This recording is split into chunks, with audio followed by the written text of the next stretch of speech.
નમસ્કાર મિત્રો સ્વાગત છે તમારું અમારી યુટ્યુબ ચેનલમાં। આપની સાથે હું છું પિનલગીરી ગોસ્વામી।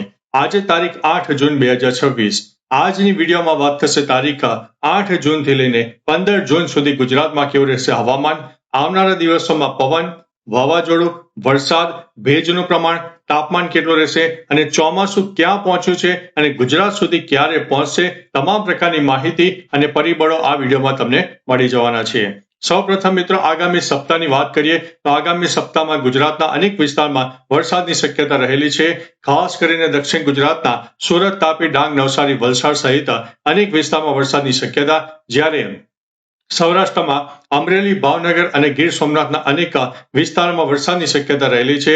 બાકી ગુજરાતના અનેક વિસ્તારમાં છૂટોછવાયો વરસાદ આપણને પડવાના છે। મહત્વનું છે કે ચોમાસું અત્યારે મિત્રો દક્ષિણ ભારતના અનેક વિસ્તારો, જેમાં કેરળ સહિત અનેક વિસ્તારોને આવરી લીધું છે, પૂર્વ ભારતના પણ અનેક વિસ્તારોને આવરી લીધું છે અને આ ચોમાસું ઝડપથી આગળ વધતા મહારાષ્ટ્રના પણ અમુક વિસ્તારોને આવરી લીધું છે। જો આ જ ઝડપે ચોમાસું આગળ વધે તો 15 જૂન સુધીમાં ગુજરાતમાં ચોમાસું આવી શકે તેવી શક્યતા છે, પરંતુ કોઈ જ એક કહી શકાય કે હવામાનના પરિબળો તેને અનુરૂપ ન હોય અને વચ્ચે વિક્ષેપ ઊભો થાય તો ગુજરાતમાં ચોમાસું 22 જૂન બાદ દસ્તક આપી શકે તેવી શક્યતા દેખાઈ રહી છે। મહત્વનું છે કે મિત્રો આપણે ગત 2 વર્ષથી જણાવીએ છીએ કે અરબી સમુદ્ર એક્ટિવ થઈ રહ્યો છે અને અરબી સમુદ્રમાં બનનારી સિસ્ટમો એ વધુને વધુ મજબૂત થતી જણાય છે અને આવનારી તારીખ 15 જૂન સુધીમાં એક સાયક્લોનિક સિસ્ટમ સર્જાયું છે।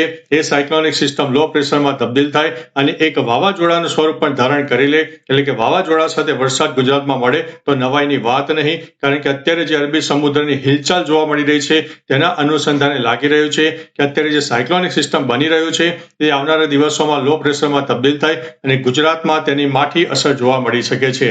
વરસાદની સાથે સાથે મિત્રો એક વાવાઝોડાનો ખતરો છે, એટલે મિત્રો ખુલ્લામાં કોઈ ચીજ વસ્તુઓ હોય અથવા તો તમારા પતરાના શેડ પ્રોપર ફિટિંગ કરેલા ન હોય તો તેને અત્યારથી જ સાવચેત રાખજો અને તેનું પ્રોપર ફિટિંગ કરાવી લેજો। સુરક્ષિત જગ્યાએ અમુક વસ્તુઓ લઈ લેજો જેથી આપણને ભારે નુકસાની ન થાય। બાકી મિત્રો થંડરસ્ટોર્મ એક્ટિવિટી પણ થવાની છે।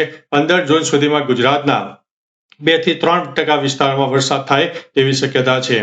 મહત્વનું છે કે અત્યારે જ્યારે અરબી સમુદ્ર એક્ટિવ થઈ રહ્યો છે ત્યારે 15 જૂન સુધીમાં અરબી સમુદ્ર વધુને વધુ એક્ટિવ થશે અને ભારે અને તોફાની પવનો સાથે એક વરસાદી માહોલ પણ જામશે।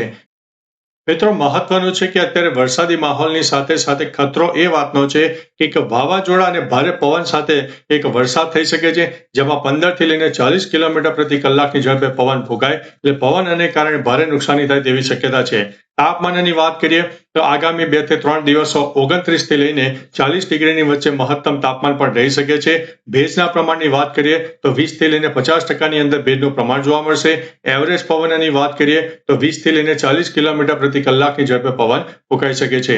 બાકી મિત્રો આવનારા દિવસોમાં કઈ સિસ્ટમ વધારે મજબૂત થશે, ગુજરાતને કેટલી અસર કરશે, ગુજરાતમાં આવનારા દિવસોમાં કેવો વરસાદ થશે, તમામ પ્રકારની માહિતી અવારનવાર આપણા વિડીયોના માધ્યમથી તમને આપતા રહીશું। બાકી મિત્રો તમારા વિસ્તારમાં પવનનું પ્રમાણ કેવું છે, તમામ પ્રકારની માહિતી આપજો જેથી અન્ય મિત્રો પણ જાણી શકે। તો ચાલો મિત્રો ફરીથી લેટેસ્ટ ઇન્ફોર્મેશન સાથે મળતા રહીશું, ત્યાં સુધી અમને રજા આપશો।